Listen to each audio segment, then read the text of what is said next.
Hey, you guys, Erin here, back with another moon update for you. Wow, we have got some seriously intense energies coming up here. We are in the middle of eclipse season. We had a solar eclipse on April 30th. Now we're going to be having the lunar eclipse on May 15th. And this is an extremely powerful one. Okay, this is taking place in the sign of Scorpio. Anytime we have a lunar eclipse, it means we're having a full moon, which is already very intense energy. That's amplified like ×4 when it's a lunar eclipse. This is a total lunar eclipse in the sign of Scorpio, 25 degrees Scorpio. So first of all, the moon really kind of struggles. I shouldn't say struggles, but this is just a really intense place for the moon. That's because the moon rules our emotions and our moods. And the sign of Scorpio is hands down the most intense energy out of the entire zodiac. Sign of Scorpio, it's ruled by Pluto and Mars. Now, Pluto is like the ruler of the underworld. This is about transformation. This is about unseen forces, psychic energies, okay? Then Mars, the other ruler, Mars is aggressive. Mars is the dominant energy. Mars is, ready to be fierce and be a warrior. So Pluto and Mars together here ruling the sign of Scorpio makes it very intense and very fierce. There's a reason why it's represented by the scorpion. Now, also, it's a water sign. The water signs are associated with emotions. So the sign of Scorpio in and of itself has very intense emotions, feels things to the core. And so the moon here, it's the emotions become extremely intense. I mean, anytime the moon goes to the sign of Scorpio, we all have a tendency to experience things a little more intensely, a little more emotionally. But now we take into consideration that this is a full moon and a total lunar eclipse. Wow, this is powerful. Okay, so keep in mind, let me mention this real quick here. This is going to be definitely unique to each and every one of us. So much of this depends on where that sign of Scorpio comes through your natal chart. Okay, which house in your natal chart does the sign of Scorpio come through? Like for myself, this is coming through my 12th house, the house of karma. Things have definitely been going on. It's been an intense past week and a half, and I don't expect it to get any less intense until this eclipse is really gone and out of the way. But maybe for you, it's coming through your house of relationships. There could be something going on with relationships. There could be coming through your house of career, and all of a sudden things are getting really wild at your career. Could be coming through your house of health, and maybe something's going on with your health.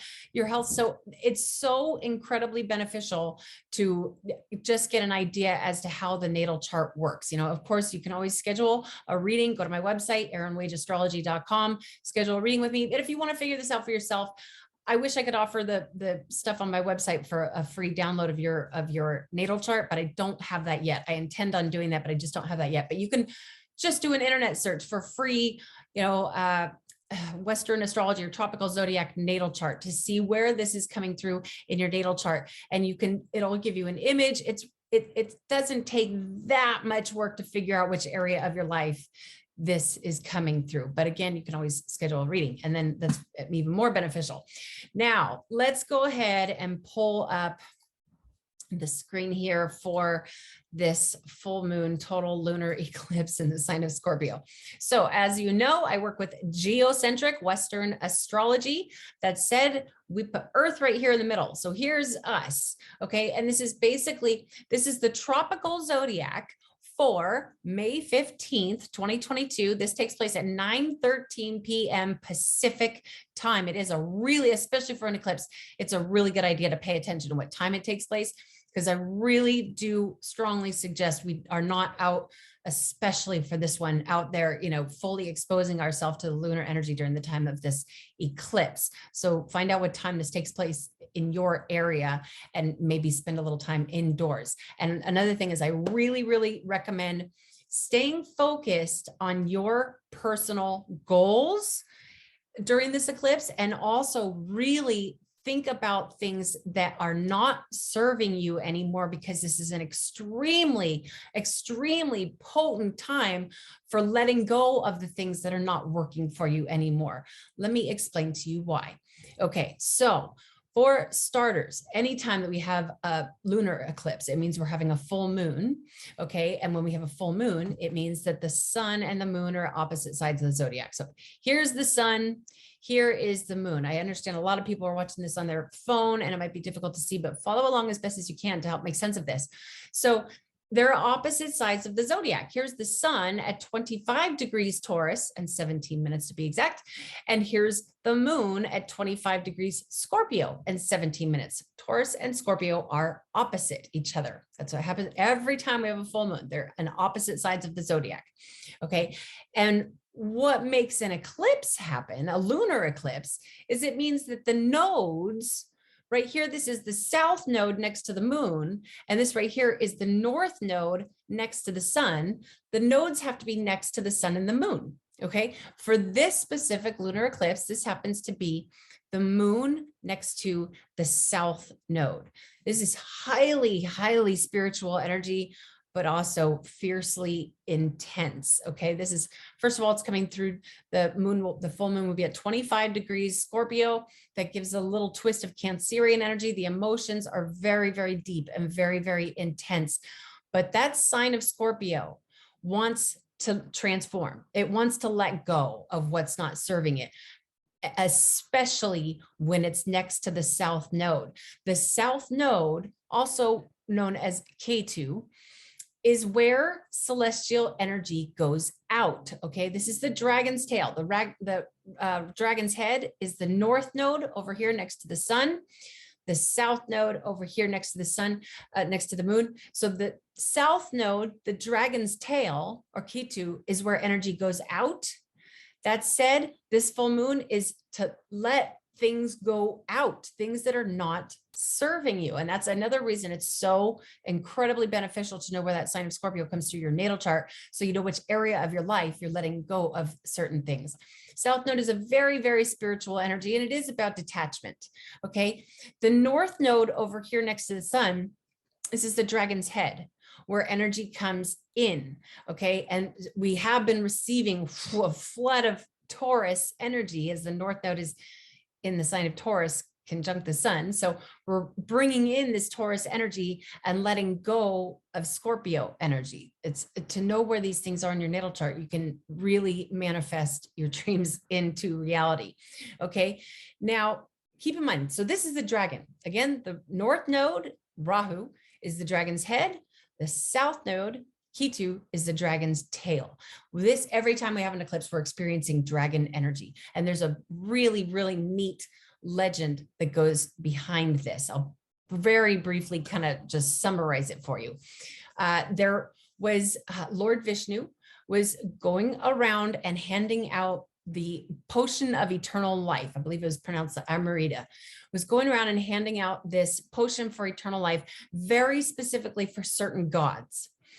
A dragon came by. In the original story, it's actually a demon, and it's kind of been transformed into a dragon these days. But this demon dragon came in and stole that potion and drank it.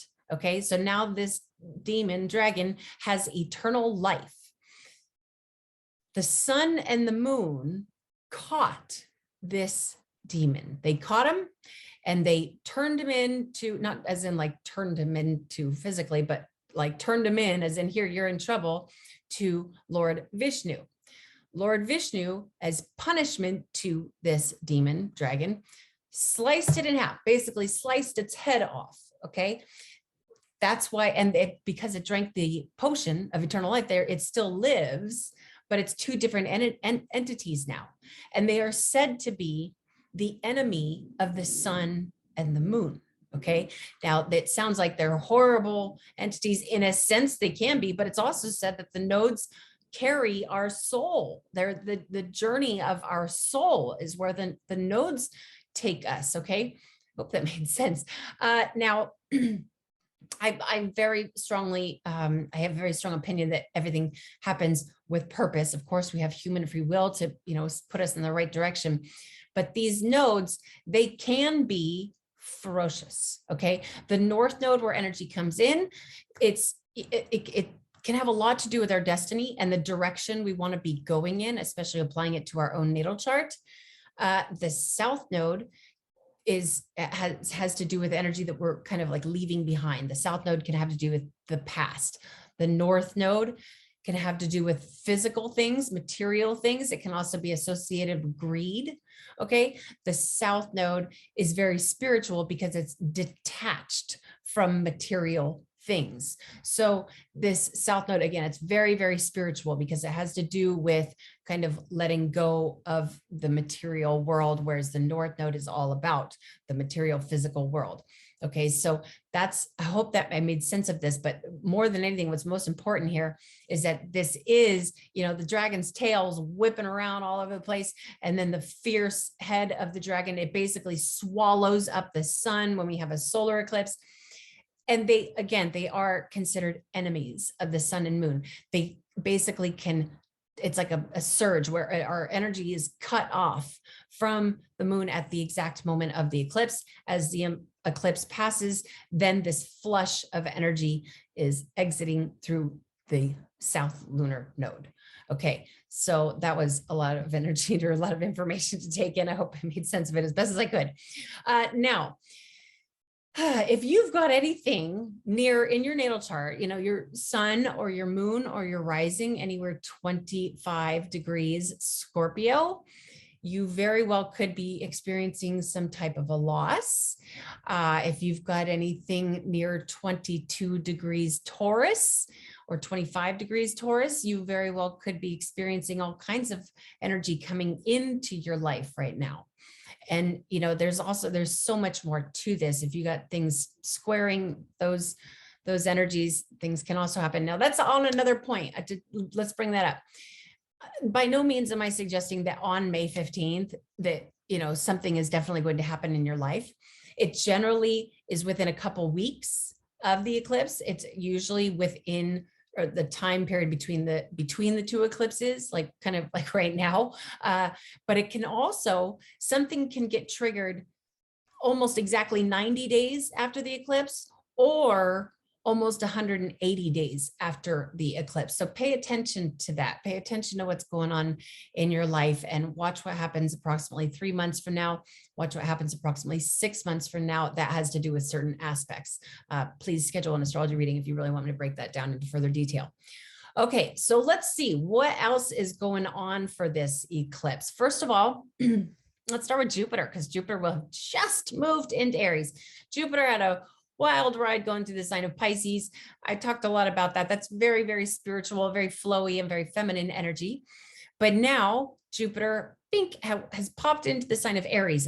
Very, very different energy going on here. And really what Jupiter is going to do is he's going to move up to 8 degrees Aries, and then he's going to retrograde back.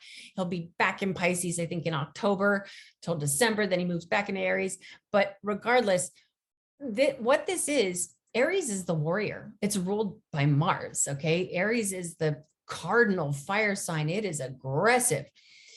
Jupiter is considered to be the great benefic. Okay. Jupiter is supposed to bring expansive energy, bring luck, bring abundance. And so this could be, especially if you got anything at 0 degrees Aries, you might be experiencing all kinds of abundance right now in your life. But Jupiter also can have a lot to do with higher truth or real natural law. And going through the sign of Aries might be kind of trying to force some of that, the freedom energy in. Aries might very well be trying to force freedom in. So this is very interesting to see how this plays out through the next 6-8 months with very, very different energy. I think all of us are going to be experiencing just an overall different energy within us with Jupiter, the great benefic, going from Pisces to Aries. We still have Neptune in Pisces. And in fact, for this lunar eclipse, we're going to be having Mars still in Pisces. So we're still getting a ton of this Pisces energy.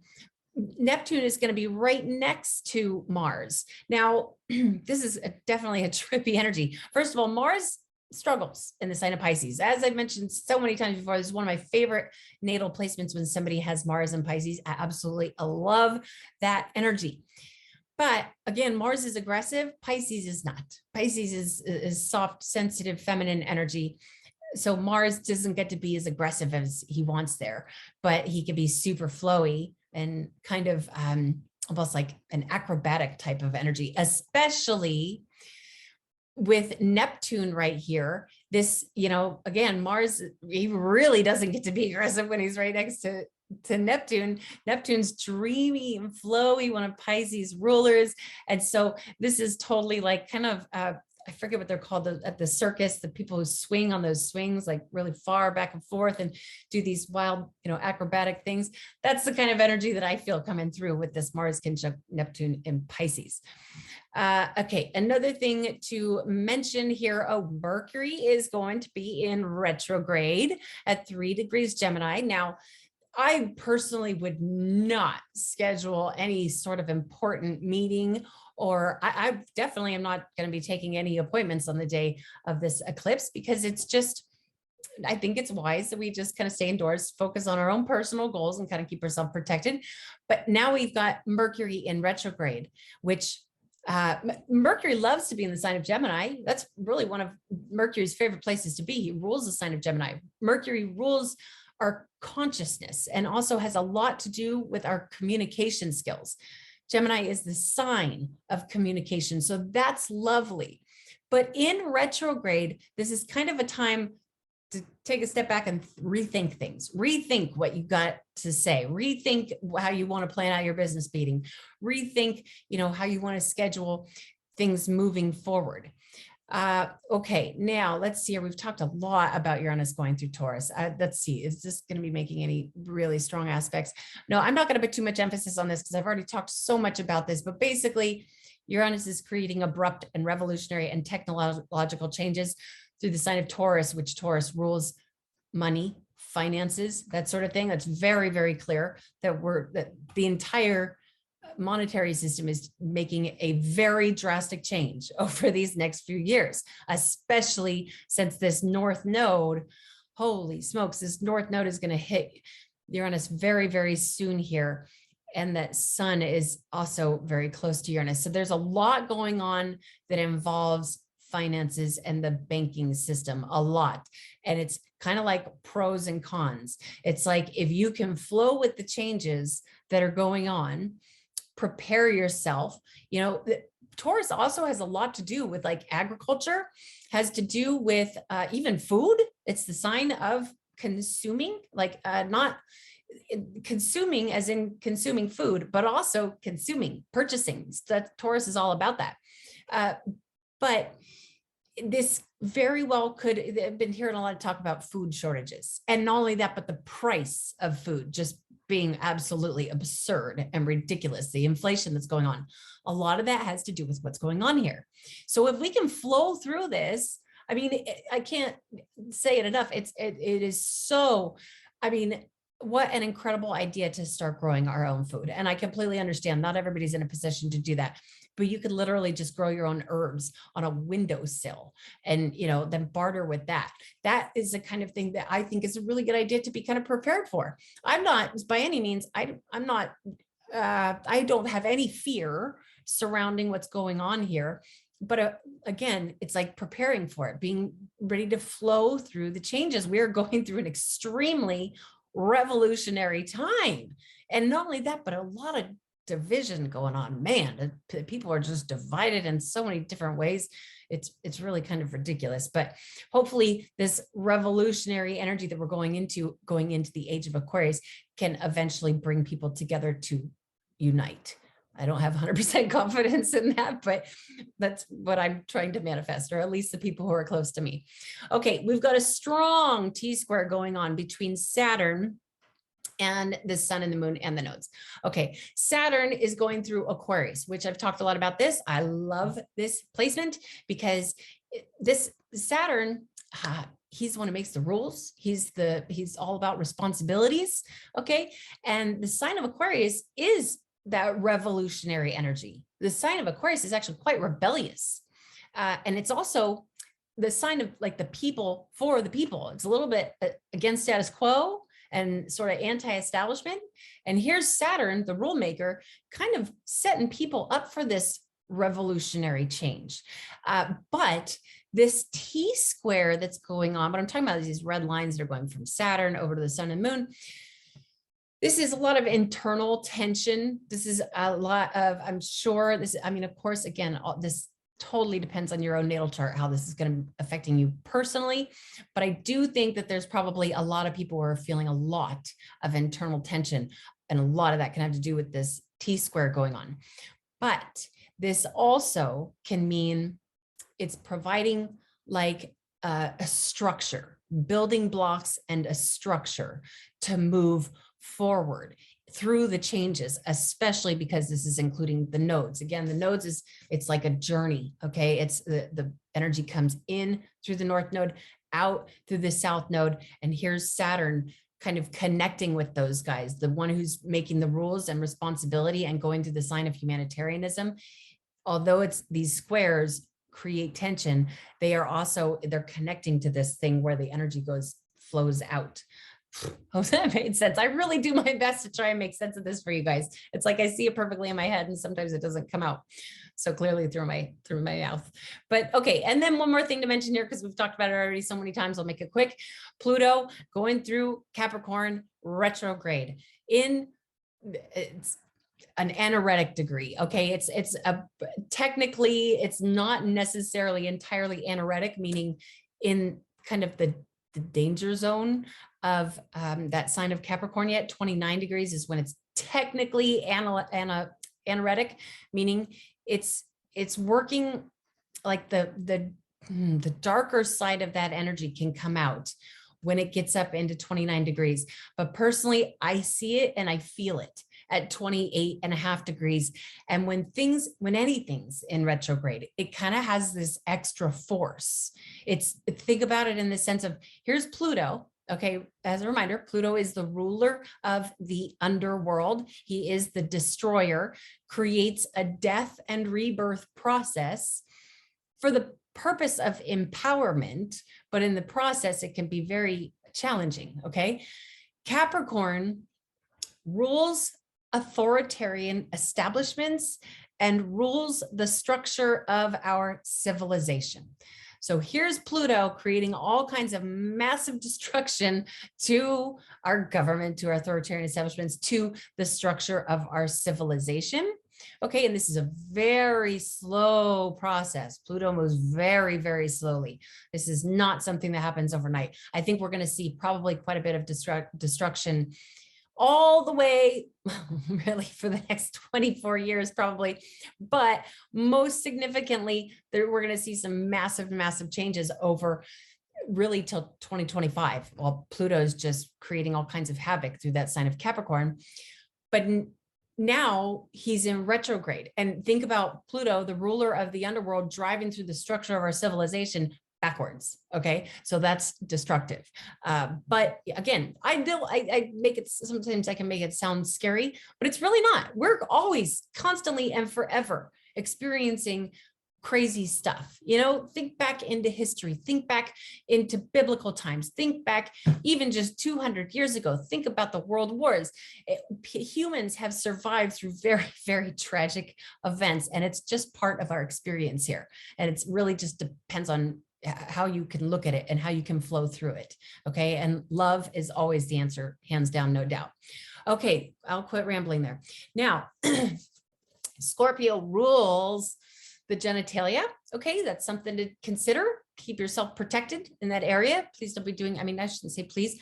I strongly recommend don't do anything weird or dangerous with that area of your body around the time of this full moon, because it could create all kinds of really not so fun energies. Okay. But it also rules the colon. In fact, the sign of Scorpio, like I mentioned earlier, it's the sign where energy goes out, and it's conjunct the south node where energy goes out. So them together, whoosh, It's flushing things out. I would be very careful about what you eat, okay? And certainly don't take any herbs or medications that will flush things out even faster than what you need to, because the sign of Scorpio, it just by nature wants to flush things out, okay? It rules the colon and it wants things to go down and flush out of the body. So keep that in mind. It is a really, really good time to be flushing things out of the body. It is an excellent time, especially if you've already been taking care of your kidneys and your liver and your intestines. Now, as this full moon lunar eclipse goes through the sign of Scorpio, you can flush it out to the rest of your body. So that's something else to keep in mind. Some stones to mention here. So the dedicated zodiacal birthstone for the sign of Scorpio is Topaz. I don't have a topaz, unfortunately, but that's okay, because there's so many other stones that really do resonate well with the sign of Scorpio. And also something to mention about that topaz. Topaz can be very, very strong. That can be definitely not a stone that would be recommended for every single person to be wearing, especially if you've already got a ton of Scorpio energy in your natal chart. You're going to be overloading with the Scorpio energy wearing a topaz. You probably are just going to make things even more intense if you're wearing a topaz at the time of this lunar eclipse in Scorpio. But one of my favorite stones that resonates very well with the sign of Scorpio is malachite. Such a beautiful stone, very, very protective, super recommended by Edgar Cayce, for any of you Edgar Cayce fans out there. But it really does resonate well with the sign of Scorpio. And this is a perfect, if you've got a topaz, malachite around the time of this full moon, you don't even necessarily have to keep it on your body, but keep it near you for protection. And the story is that there's sometimes people's stones can even break near an eclipse because the damage is being done to the protective stone rather than to the body. So it's a good idea to keep some sort of protective stone. Another really good one is lapis. Lapis is another very protective stone. Doesn't necessarily really resonate so well with the sign of Scorpio, but it is a very protective stone. Let's see what else still got around here. I don't have any turquoise in front of me, but turquoise is another one that can be very, very protective for eclipse season. So that's another one to keep around during the time of this eclipse. Okay, you guys, I don't know how long that was, but I feel like it was super long and I just rambled. So I'm going to leave it there. If you'd like to schedule an astrology reading, please do visit my website, erinwageastrology.com, and I will leave links for that. If you don't see if you go to schedule a reading through my website and you don't see anything available for your area, then just send me an email at erinwageastrology. When I say your area, what I mean is your time zone. I understand that people, I have readings with people who live on the other side of the world and they live in a very different time zone. So I can be very flexible with my business hours. Just send me an email so we can, work out another time that is convenient for both of us, for me to give you some guidance through an astrology reading. All right, you guys, until next time, namaste to all of you.